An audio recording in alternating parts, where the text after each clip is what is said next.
मेरी दृष्टि में जो साइंस है, जो विज्ञान है, वो कहीं ना कहीं अध्यात्म से ही निकला है और उसी का एक पार्ट है। ईश्वर जो सबका प्रतिनिधित्व कर रहा है, सबके पालन पोषण कर रहा है, उसी के अंदर से तो विज्ञान निकला है। विज्ञान बाहर से तो नहीं निकला। और ये ब्रह्मांड और विज्ञान क्या है, जो आप ज्ञान कर्म उपासना के माध्यम से जो काम करते हो आप, यानी कि जो सोच समझकर किस वस्तु की क्या वैल्यू है उस हिसाब से उसका उपयोग करना, वही तो साइंस है। और उसकी पूरी नॉलेज देना, उसको एक ज्ञान देना, वही तो साइंस है। और स्पिरिचुअलिज्म भी तो आपको यही देता है। तो मेरा कहने का मतलब था कि स्वास्थ्य क्या है, उसके लिए पहले हमें ये समझना पड़ेगा कि एक्चुअली में ह्यूमन बॉडी क्या है, हमारा जो शरीर है वो क्या है। अब इसके अंदर जो अगर आप देखेंगे तो मेरे दोनों पक्ष को रखना बहुत जरूरी है, एक अध्यात्मवाद से और एक साइंस के हिसाब से। तो अध्यात्मवाद जो है वो कहीं ना कहीं आज ऐसा विषय बना दिया है कि उसको साइंस से अलग कर दिया, और साइंटिस्ट ने और साइंस ने भी इसको अध्यात्म से अलग कर दिया। लेकिन जितने भी साइंटिस्ट हुए हैं उन्होंने अध्यात्मवाद को माना है। और कुछ ऐसे साइंटिस्ट हैं जो अपनी साइंस में से अलग विचार रखते हैं, वो एक दूसरे से विचार मैच नहीं करते। चाहे आप इसके लिए बहुत बड़े बड़े साइंटिस्ट का नाम आप ले लीजिए, कितने ही बड़े आइंस्टाइन हैं जिन्होंने शाकाहार को, प्लांट को बहुत महत्व दिया, लेकिन साइंटिस्ट थे वो। लेकिन उन्होंने किस तरह से शाकाहार को प्रोत्साहन दिया, कैसे वेजिटेरियन एक विचार बना सकता है, अच्छे विचार बना सकता है। मैं अध्यात्म और साइंस को दोनों को साथ लेके चलना पसंद करूंगा, क्योंकि ये दोनों विषय मेरे हिसाब से, मेरा मत ये है कि दोनों एक है। इसके अंदर आपको ये समझना होगा कि हमारी जो एक ह्यूमन बॉडी है, जो हमारा शरीर है, वो एक नहीं है। अगर आप इसको और ज्यादा डीप समझेंगे तो आप हमें पुराने हिसाब से, प्राचीन विद्या के हिसाब से कितने ही ऐसे श्लोक और ग्रंथ मिलते हैं जिसके अंदर ये बहुत साइंटिफिक है। और आपको ये समझना पड़ेगा कि आज जो साइंटिस्ट है वो पुराने जमाने के ऋषि और कहीं ना कहीं प्रीस्ट जो उपाधि दे सकते हैं हमको, वो थे। आज के जो रिसर्चर है या आज हम जो साइंटिस्ट कहते हैं उसको पुराने जमाने में भी कुछ कहते होंगे। तो वो उनका जो एक सार है वो ये है कि हमारे शरीर के अंदर 3 भाग हैं। एक है आत्मा, जिसको आप एक तरह से एक सूक्ष्म बॉडी कह सकते हो, एक एनर्जी कह सकते हो। तो अध्यात्म ये कहता है कि आपका जो स्वास्थ्य है वो आपकी बॉडी पर डिपेंड करता है। और बॉडी 3 टाइप की है।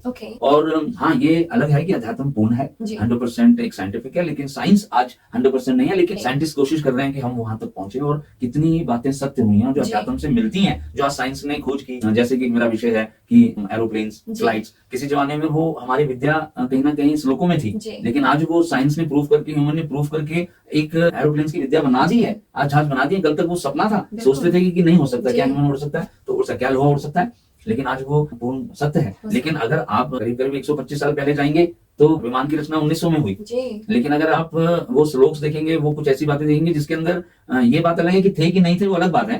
मैं उस विषय में नहीं जाऊंगा, क्योंकि ये एक तक चल जाएगा कि अगर थे तो कहाँ है। मैं ये कह रहा हूँ कि वो रेफरेंसेस, आज मेडिकल साइंस कहती है कि रेफरेंसेस कहाँ है, आपकी अपनी बात को सत्य साबित करने के लिए रेफरेंस क्या है, हमारे चिकित्सक मांगते हैं आपका रेफरेंसेस कहाँ है। तो रेफरेंसेस की मैं बात कर रहा हूँ, और रेफरेंसेस से आज वो आप प्रूव कर सकते हो। तो जैसे हम अपना सिस्टम प्रूव कर रहे हैं, हमारे पास सारे रेफरेंसेस हैं, तो उसी तरीके से अगर वो रेफरेंसेस देखोगे तो उसमें लिखा हुआ था कि इस तरह से विमान बन सकते हैं। उसको किसने बनाया, कब बनाया, ये अलग विषय है। बनाया तो है, पूरा संसार, हर प्राणी विदेश के हों, वो सब ईश्वर की ही तो प्रजा है, ईश्वर के ही तो लोग हैं। इस तरह से आज साइंस ये एनर्जीज के रूप के अंदर मानने लगी है कि कोई शक्ति था जो फिजिकल बॉडी से अलग है, ये मानने लग गई है। वो क्वांटम फिजिक्स के आधार से माने, या कुछ ऐसी चीजें हैं जिसपे साइंस आज आके आंसर नहीं दे पाती, लेकिन उसका कहीं ना कहीं विज्ञान उसको खोज कर रहा है। तो हमारी बॉडी 3 टाइप्स की है, उसमें से सूक्ष्म बॉडी है, और सूक्ष्म उसको हम लोग बहुत एक तरह से कह सकते हैं कि सब्टल बॉडी, और वो आत्मा उसमें रखते हैं। फिर एक कॉजल बॉडी के बाद आता है माइंड, मेंटल जो बॉडी है, वो उसके अंदर हमारे जो विचार हैं, हमारे जो इमोशंस हैं। और फिर एक आता है कि फिजिकल बॉडी, जो हमारी बॉडी के अंदर जो होमियोस्टेसिस हो रहा है, हर तरह की जो ऑर्गन्स हैं,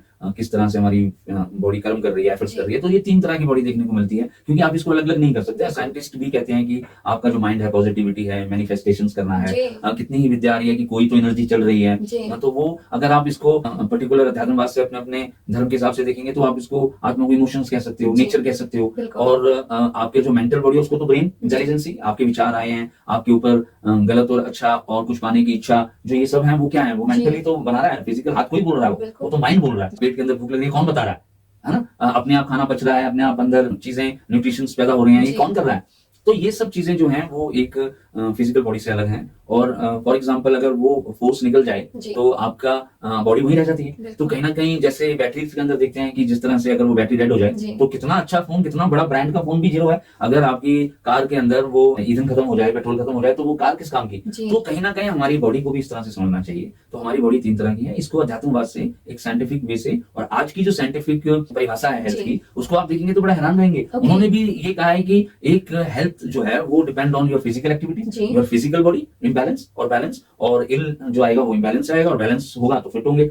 तो आपकी मेंटल बॉडी जी। और उसके बाद आपकी स्पिरिचुअल सोशल बीइंग, जी। देखिए आपका सोशल बीइंग भी उसके अंदर आ रहा है, यानी कि कहीं ना कहीं 3 पार्ट्स हैं। तो साइंस के ये अपने खुद के कुछ लॉज हैं, वो जी। शायद बदल दे, आज जिस चीज को वो मानती है कल को वो बदल देती है, बिल्कुल। ऐसा कई बार पास्ट में हुआ है। तो कहीं ना कहीं स्वास्थ्य को अगर हमें अध्यात्म से समझना होगा, जी। तो अध्यात्म के लिए हमें 3 बॉडीज है, और ओके। वही हमारे सिस्टम, जितने भी सिस्टम हुए हैं, आयुर्वेदा इज प्राचीन सिस्टम, जी। ऑल इन वन सिस्टम था, और एनर्जी उससे पुराना सिस्टम था, मेडिटेशन, योगा जिसे हम कहते हैं।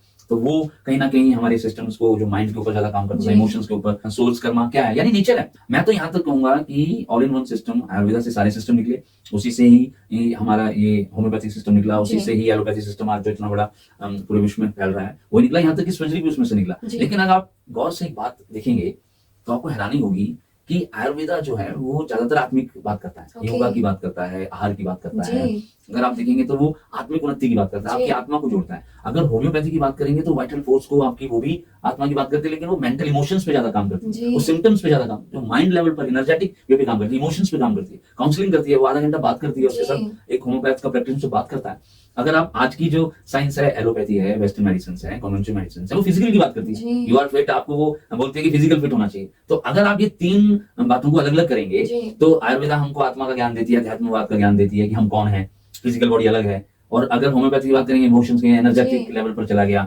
मेंटल लेवल पर चला गया, और एलोपैथी फिजिकल पे बात कर रही है, ज्यादातर जी। क्या बात कर रही है, फिजिकल पर। 3 बॉडीज हो गई, 3 ही चीजें हो गई। अब इन तीनों को आप देखिए वो अलग अलग लेकर मास्टर हो गए। जी। अब आप आ जाइए स्पजरिक पे, तो स्पजरिक ऑल इन वन तीनों की बात कर रही है कि वो आत्मिक और नेचर की बात भी कर रही है, क्योंकि जड़ी बूटियों को रखा, जी। केमिकल को नहीं रखा। केमिकल किसने बनाए? Chemical is made by human. जी। तो प्रकृति किसने बनाई, जड़ी बूटियां किसने बनाई, उसका पालन पोषण किसने किया, तो वो कहीं ना कहीं सत्ता है कोई। जी। तो वो किसकी बात कर रहा है, नेचर की, साइंस की बात कर रहा है। तो स्पिरिचुअल उसमें बिलीव करती है। अब वो हमारा जो मेंटल कैपेसिटी है, हमारा नर्वस सिस्टम है, वो हमारे सिग्नल्स दे रहा है हमारी बॉडी के अंदर, हम लोगों को कितने ही तरह की बॉडी के अंदर विचार उत्पन्न कर रहा है। जी। और फिर आप आ जाइए फिजिकल बॉडी, कि आपकी जो रस और रक्त के बाद आपकी बॉडी बन रही है, जी। और वो किस तरह से अंदर होमोस्टेसिस कर रही है, हर चीज को, हर ऑर्गन्स को, हर सिस्टम को उसने एक तरीके से चला रही है। तो ऑल इन वन हुआ ना। जी। तो उसका सबका जो सार है वो कहां से आएगा? फूड से आएगा। तो फूड क्या है? आपकी बॉडी होगी। फूड क्या है? आपका एसेंशियल पार्ट हो गया। जी। तो ये आपने डॉक्टर ने बहुत अच्छी बात कही, मैं यहाँ पर बोलना चाहूंगी। एक्चुअली मैंने आज तक किसी से सुना नहीं है। जी। आपने जो 3 सिस्टम को इतना इजीली आपने लिंक किया जी। कि Ayurveda is basically soul, and then जो होम्योपैथी हो गया इज इमोशन, एंड देन जो एलोपैथी हो गया दैट इज फिजिकल, बिल्कुल। एंड अब पता चला कि spiritual is all in one. जी बिल्कुल। That is really amazing to know. तो ये बहुत ही इंटरेस्टिंग बात है, और यही भी मैं पूछना चाहूंगी कि आपने ये कैसे लिंक किया? नहीं बिल्कुल उसका, क्योंकि मैंने अपने जब अब हमारा एपिसोड स्टार्ट हुआ जी। तो हमने कहा कि कंफ्यूज हो गया है कि व्यक्ति। बिल्कुल। अब आयुर्वेदा जो है वो अपने हिसाब से बात बता रही है, जी। और जो होम्योपैथी अपने हिसाब से बात कर रही है, और जो एलोपैथी है वो अपने हिसाब से बात कर रही है। लेकिन कहीं ना कहीं उन्होंने एक पार्ट को लेकर इतनी जी। बड़ी साइंस बना दी, वो गलत नहीं है, ओके। वो अपने हिसाब से सही है। जी। अब आयुर्वेदा के अंदर क्या है कि आज ये बात और है कि आज आयुर्वेदा कर क्या रहा है, जी। प्रैक्टिकल क्या है? जी। प्रैक्टिकल ये है कि उन्होंने कैप्सूल बना दी, कॉपी ऑफ दी एलोपैथी। जी। उन्होंने पाउडर्स बना दिए, कैप्सूल्स बना दिए, टैबलेट्स बना दी। जी। लेकिन वो अध्यात्म की बात, एक पेशेंट का जो आहार विद्या थी, पेशेंट का जो असली जो root cause of the disease था, जी। वो आपके इमोशंस, आपके नेचर्स, आपके कर्म के हिसाब से जो आपकी बॉडी के अंदर जो एफर्ट्स किए हैं आपने, उसका ही तो सार है कि आपको इल हुआ। जी। तो होम्योपैथी की आप करके देखिए बात, तो होम्योपैथी के अंदर कितने एनर्जेटिक लेवल पर चले गए, बिल्कुल। और वो इतने चले गए कि बियॉन्ड द लिमिट चले जी। गए। लेकिन आप उसकी जो काउंसलिंग देखो कि कोई भी होम्योपैथ के पास जब कोई व्यक्ति बैठता है या आता है, तो वो उसके डीप रूट पे सिम्टम्स को लेने के लिए जी। उसके पूरी हेल्थ के पास तक चले जाते हैं। जी। तो वो किसी तरीके से काउंसलिंग कर रहे जी। हैं, आधा पौना घंटा वो उसकी बात को सुन रहे हैं। बिल्कुल। ये बात किसी और सिस्टम में नहीं मिलेगी आपको। नहीं। और एलोपैथी की आपकी बात ही नहीं सुन रहा, जी। आपकी वो फिजिकल पे जोर पर दे रहा है, आपको पहले से ही प्रिस्क्रिप्शन दे रहा है, डायग्नोसिस। आपका डायग्नोस करा दिया, आपको बॉडी इक्विपमेंट्स में डाल दी। तीनों ही अलग हैं, तीनों ही सही हैं, लेकिन क्या वो तीनों एक आम आदमी से रिलेट कर पा रहा है? अब मनुष्य जो है, जो देख रहा है, वो जो व्यक्ति आत्मिक को मानता है, फूड को मानता है, वो आयुर्वेदा से जुड़ गया। जो एनर्जेटिक वे में पानी के बेस पे दवाई मानता है, डायलूशन पे मानता है, वो होम्योपैथी के साथ जुड़ गया। और जो एलोपैथी है, जो फिजिकल बॉडी दिखा रही है, और जो आपकी एक्सरसाइज की बात कर रही है, वो आपके ब्लड टेस्ट शो कर रही है, वो जी। उससे जुड़ गया। साइंटिस्ट को उसने समझ लिया कि साइंस यही है। जी। लेकिन आप इन तीनों के अंदर कहीं ना कहीं भिन्नता है। अब वो जी। तीनों कहीं ना कहीं आपके स्पजरी में मिलता है। स्पजरी के अंदर आत्मा की बात होती है, जीव की बात होती है, जी। प्रकृति की बात होती है। आपके पास दवाई के अंदर वो बनाने की विधि है, जी। वो नेचर से आई है, वो कॉस्मिक एनर्जीज उसमें है। प्लांट्स के अंदर वो एनर्जी किसने डाली? किसी सत्ता ने डाली, वो नेचर ने डाली, ईश्वर ने डाली। जी। तो वो कहीं ना कहीं, और उसको फिर आपकी प्लेट पर आया, भोजन आया। जी। अब वो भोजन आने के बाद आपका एक टेम्परामेंट बना, आपने वो भोजन जो आपके रस और रक्त बना रहा है, जी। और वो रस और रक्त आपका माइंड को शक्ति प्रदान कर रहा है, और फिर आपकी बॉडी बन रही है। जी। तो हमारा जो शरीर है वो इन 3 बातों पर मूल रूप से टिका हुआ है। जी।